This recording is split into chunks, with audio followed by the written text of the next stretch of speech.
ان شاء الله 84 او 85 وهنعمل الكامب بتاعنا وهنتحرك بعد كده بعد المغرب او بعد العصر ان شاء الله. وفي مسيرات هتستنانا عند الشروق، وفي مسيره طالعه من العاشر، وفي مسيره طالعه من الجامعه البريطانيه، وفي مسيرات هتستنانا عند الدائري. ان شاء الله احنا طالعين المسيره رياض الثوره.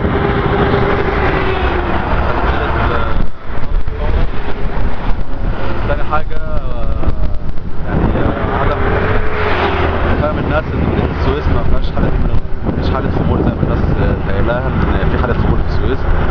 شباب السويس هم اللي عملوا الموضوع ده كله، مجموعه من الكيانات 6 ابريل وتكاتف شباب السويس تيار مصر ومجموعه من الناس المستقلين يعني بيحاولوا يثبتوا ان السويس طول عمرها هي اللي هتولد الرجاله، وزي ما الثوره بدات عندنا من السويس ان شاء الله ان شاء الله هتنتهي.